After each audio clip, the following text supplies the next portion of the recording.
Morning, how's it going? Welcome to Bangkok, much more peaceful Bangkok in Thailand. Today is Tuesday, April something. I'll check my phone, April 29. Can't believe it's already the end of April. Oh, Goodfellas Bar. If anyone's watched one of the all-time great mafia movies, you'll know what I'm talking about. Yeah, so arrived in Bangkok last night. I'm not sure which way I'm going. Arrived in Bangkok last night, got a flight from Ho Chi Minh City.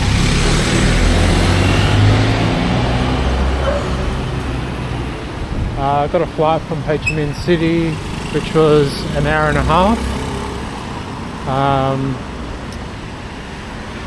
The whole process of getting checked in and through customs in Ho Chi Minh City was an interesting ordeal.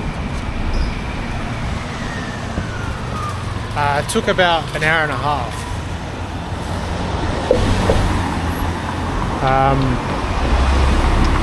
Firstly, it's a very busy airport and they don't have all the check-in counters staffed, unfortunately. They also don't have like kiosk check-ins either, like a lot of other airports do. So you're relying on people to check you in manually. There was no web check-in either, so just all those things cause those sort of problems. And then you get to customs and again there's no auto gate check-in. You have to do it manually with the person. But the actual getting through security was very fast. That was good. So got through that. Flight was okay. Takeoff and landing was a little rough, going through turbulence. Yeah, got here, got a train to I'm staying in a little capsule hotel, just a little capsule pod. Pretty comfortable. Have a double bed, which is good. Little car wash. And yeah, today I've got a train over to, I think I'm going down to Hua Hin, I think it's pronounced. It's a little beach town, not as busy and chaotic and touristy as Bangkok. So we're going to be spending a couple of days there, I think 4 nights. And yeah, show you guys around.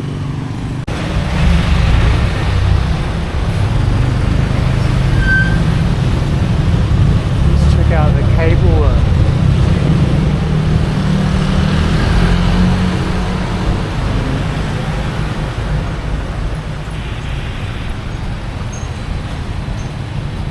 Just all rolled up and exposed. One of the street food eateries. You see they're all busy, people waiting because of 1 Michelin awards.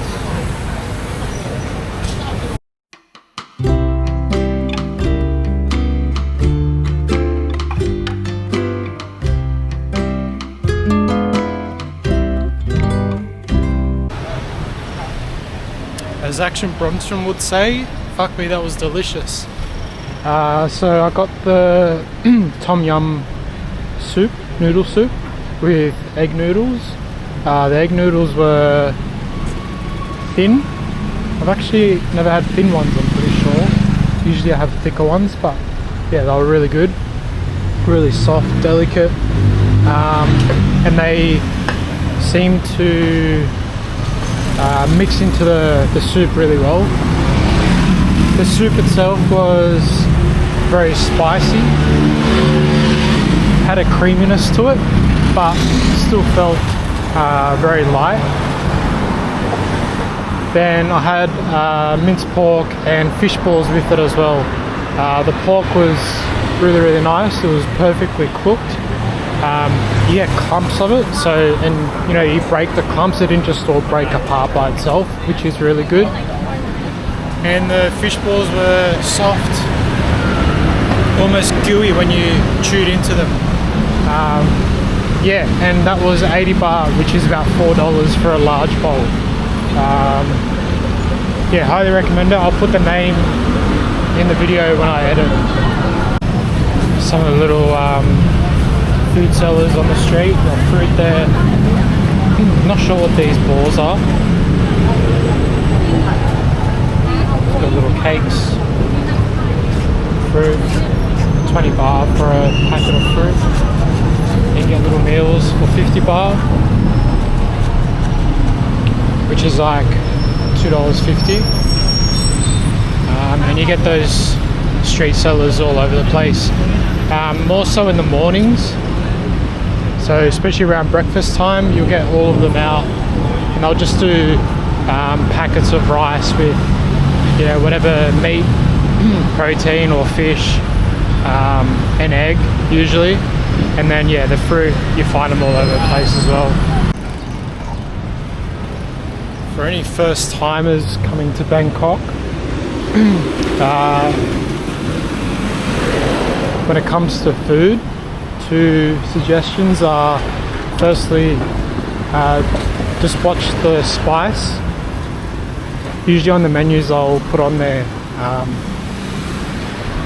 they'll display a number of chilies which will reflect how spicy it's going to be. So when you do order food, try it before you start adding any chili or any of the little spicy extras being caught out in that regard here before. And the other one was, when it comes to food, stay clear of places like pubs and bars for eating, and shopping centres, because most of it will be overpriced and just not as nice. Your best bet is finding little sort of ma and pa eateries which are scattered all over the place. Even the little street food stores where the food's pre-packaged, especially when it comes to breakfast, they're also great options because A, they're cheap, and B, they're just going to be very tasty and nice. You also find a lot of like dessert places as well, like just independent food stores, you know, making waffles and crepes and things like that, which are also really good. For cheap drinks, obviously 7-Eleven or any of the little convenience stores which are scattered basically on just about every street, especially around the centre of Bangkok.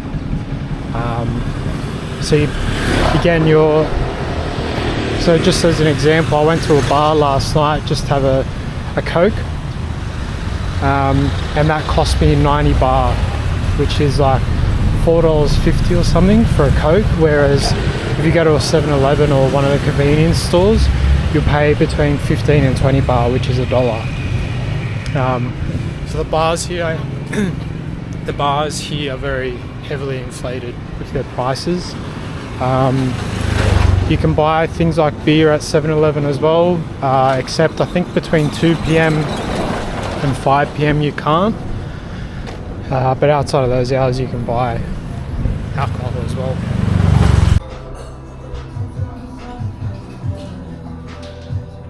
Alrighty, so we have to catch a train to get to the central train station here in Bangkok, which will take us to Hua Hin. So it should take about 45 minutes.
So this is the central terminal. It took about 40 minutes to get here from the first train, so you need to get two trains. One's a BTS line and one's a MRT, I think it is. So the MRT is the underground one and the BTS is above ground. Came to 60 baht or 59 baht, which is like $3, something like that. Yeah, pretty easy so far.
Made it. About a 3.5 hour train ride. Not a bad little ride. My ticket was a second class fan only ticket, so it was $10 I think. Seat was actually quite comfortable. You can recline, have the window open, get all the airflow coming in. Yeah, some nice scenery along the way. We're about halfway on, it started to get really nice. See some mountains, some nice greenery. So I'll do a video tomorrow when it's daylight. Go down to the beach first thing in the morning, show you guys around the town. There's meant to be a pretty large central market here as well, night market, so I'll probably go there either tonight or tomorrow night, depending on how far away it is. It's supposed to be pretty close though, and I'll film some of that, show you what sort of food and clothes and whatnot they all sell. Yeah, well, just gonna walk to my apartment, which is like 15 minutes away, and then show you in there, and that'll be it for today. Just got what looks like a really old school train here. Looks like a display train, and it has written on it Chitlada to Hua Hin. Not sure how old the train is. Still has the curtains inside. Yeah, it's still in very good nick too. They've got this light installation as well, which looks pretty cool. German football fans have stuck a Borussia Dortmund and a Leipzig sticker on the signage. I did also see a driving range on the way in here, so I'll probably in the next day or two head over there and hit some golf balls, because I haven't hit golf balls in a very long time. Alright, it's one of these self-check-in situations where You get sent a code in your email on the check-in day to open up the lockbox, and then gives you a key. No lift. Luckily it's only one flight of stairs.